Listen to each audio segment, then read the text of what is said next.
Personal story segment tonight. Over the years, I have not been too hard on left-wing guy Chris Matthews because he usually frames things in a political rather than a personal way.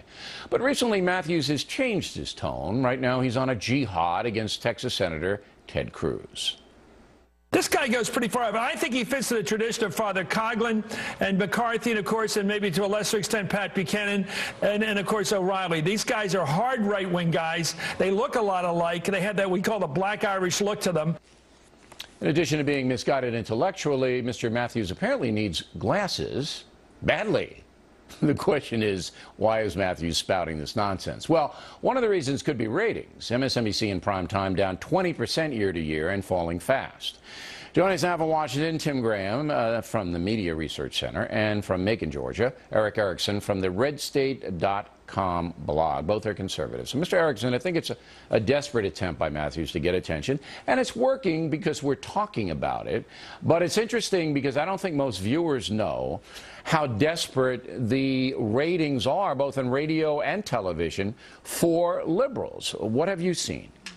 Yeah, Bill, you know, it's very much like people remember in the Iraq War, Baghdad Bob, as the Americans were closing in, he got more and more shrill and desperate. This is what's happening to liberal talk radio and liberal news like MSNBC. That as the ratings go down, as people are becoming more and more disenchanted with liberalism, it doesn't relate to people who live within 100 miles of a river valley, only 25 miles of a coast. People are tuning out and they're becoming more shrill, trying to keep the core audience.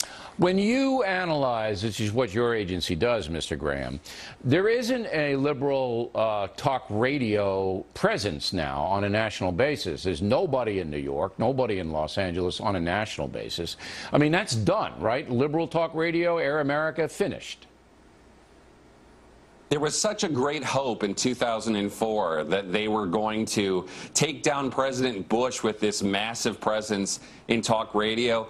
And even at a time when MSNBC was doing well in the second term of Bush, Air America and these hosts just never took off at all. And part of the reason is they just don't have any substance to offer. You know, if you listen to these shows, they're just terrible shows, and they don't have anything substantive to say that makes any sense. All right, well, it's usually personal attacks, but right-wing radio show, talk radio people, they may be more entertaining, but they do some of the ad hominem stuff too. Now, as far as MSNBC is concerned, they did okay last year, but not really. They were never competitive with Fox News, and CNN's decline, you know, kind of helped them a little bit. But now, Mr. Erickson, in the last 6 months, it's all fallen apart for MSNBC. I mean, they're in desperate situation right now, are they not? Yeah, Bill, and you mentioned talk radio. I have a talk radio show in Atlanta, and one of the first things I was told is you've got to be entertaining. And frankly, I don't know that there's a lot of entertainment on MSNBC or a lot of liberal talk shows.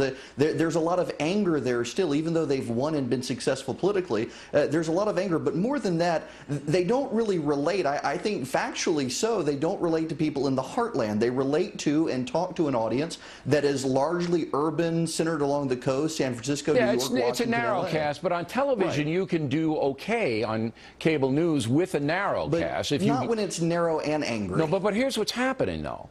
The Obama idolatry, which really MSNBC embraced, and they were the campaign headquarters for the president, that's vanishing now, because of all of the problems that are one after the other after the other. And you know what? They lead with weather on some of those stations now. They're covering anything other than that because they don't know what to say. So the core liberal audience, all right, and this happened after Romney lost, some core conservatives just tuned out. They didn't want to listen to anything anymore. They were so mad. That's what's happening with the core liberal audience, Mr. Graham, because they're disenchanted with President Obama because of the spying and the IRS and all the other business. They don't want to hear it, so they're gone. And now Matthews has got to call me names and other people names. He's got to go on the attack because he's got nothing else.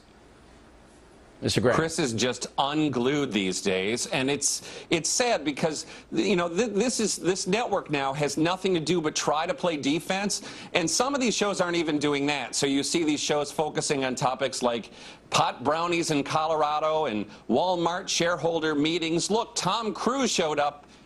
You know, you're just like, what are you doing? You know, they're not even willing to stand up for Obama because they just have nothing defensible to say in his defense. I know you watch, and Mr. Erickson, just for your, on CNN, which is not, I consider them left-wing, but they're not crazy ideological. But they're going Turkey, they're going Syria. These are the stories, anything to avoid covering what's going on in Washington. And the folks are just tuning out in droves. I mean, they never had droves over there, but they were doing better because of the breaking news stories, and CNN can cover breaking news.